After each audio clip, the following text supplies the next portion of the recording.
Assalamualaikum warahmatullahi wabarakatuh dan salam sejahtera. Tuan-tuan, apa khabar? Sihat ya harapnya.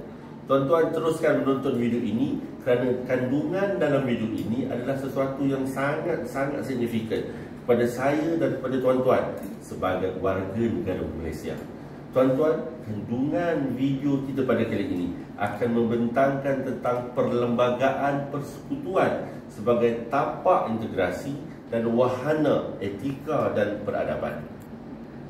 Objektif bagi video kali ini adalah agar saya dan tuan-tuan dapat kita sama-sama menghayati perlembagaan sebagai tapak integrasi ke arah pengukuhan etika dan peradaban di Malaysia. Yang mana tuan-tuan, selepas kita membincangkan kandungan dalam video ini, serta tuan-tuan membaca buku penghayatan etika dan peradaban terbitan penerbit UM ini, maka tuan-tuan dapat memperjelaskan konsep tapak integrasi dalam kehidupan bermasyarakat, sekaligus juga memperjelaskan apakah latar belakang sejarah perlembagaan persekutuan yang sebagai tapak integrasi utama negara, serta kita sama-sama menganalisis apakah perkara-perkara asas dalam perlembagaan persekutuan, sekaligus menghuraikan definisi dan konsep perlembagaan. Dan kita juga akan membincangkan tuan-tuan di dalam kandungan buku ini tentang cabaran-cabaran yang dihadapi. Tuan-tuan, bab perlembagaan persekutuan ini membincangkan tentang konsep, membincangkan tentang keperluan dan membincangkan tentang penghayatan tapak integrasi. 3 tahap tapak integrasi yang diutarakan dalam video ini dan dalam buku penerbit Muslim Raya ini adalah dari aspek daripada tahap makro, yakni daripada atas ke bawah, meso bawah ke atas, serta mikro, yakni inisiatif akademik. Kita bincangkan juga tentang sejarah, definisi dan konsep perlembagaan, maaf ya tuan-tuan. Kemudian tentang perlembagaan sebagai tiang seri dan tapak integrasi, serta perlembagaan persekutuan, cabaran tafsiran semasa.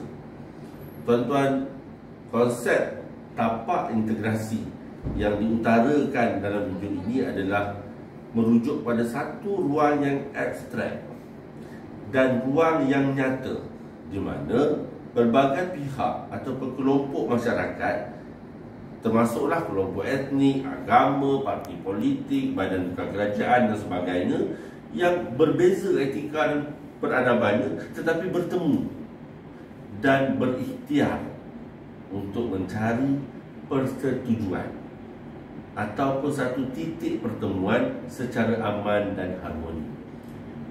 Dengan apa? Dengan proses pertemuan ini berasaskan kepada 3 prinsip, iaitu tawar-menawar, perundingan dan pengantaraan. Tuan-tuan, kalau kita lihat tadi saya kata 3 tahapnya, ada tahap makro, iaitu daripada atas ke bawah. Sebagai contoh dari aspek politik, sebagai contoh dari aspek pendidikan dan juga dari aspek agama.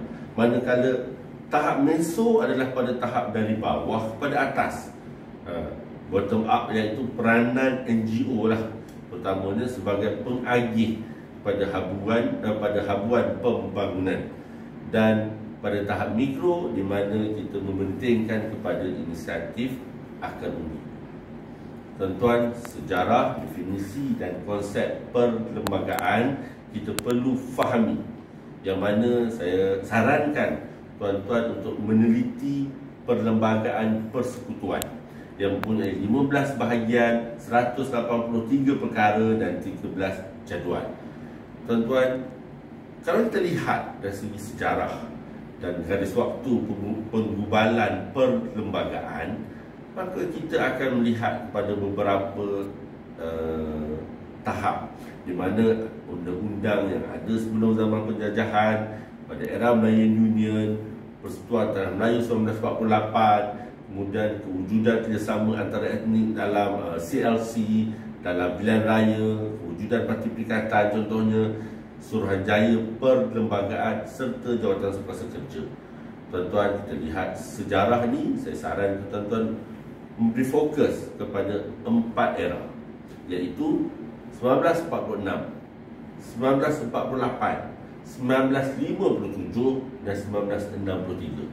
Kalau tuan-tuan dapat mencari, memahami, meneliti keadaan yang berlaku, senario yang berlaku pada 4 tahap tersebut, pada 4 tahun tersebut, insya-Allah tuan-tuan dapat memahami kandungan sejarah penggubalan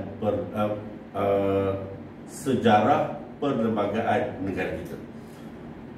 Maka tuan-tuan, dalam perbincangan kita melihat juga kepada unsur-unsur tradisi atau elemen warisan terdapat dalam perlembagaan persekutuan, yang mana bertujuan untuk menstabilkan sistem politik negara serta merupakan satu bentuk permuafakatan yang diterima oleh etnik Melayu dan bukan Melayu sewaktu era nak menuju kepada kemerdekaan. Maka tuan-tuan, sebagai kesimpulan, perlembagaan persekutuan digubal dengan mengambil kira kepentingan setiap etnik di Malaysia, dan permuafakatan sosial yang telah dipersetujui sewaktu menggubal perlembagaan adalah satu bentuk persetujuan yang telah diterima oleh semua etnik. Tuan-tuan, setakat itu hayati perlembagaan. Sekian. Assalamualaikum warahmatullahi dan salam sejahtera. Jumpa lagi tuan.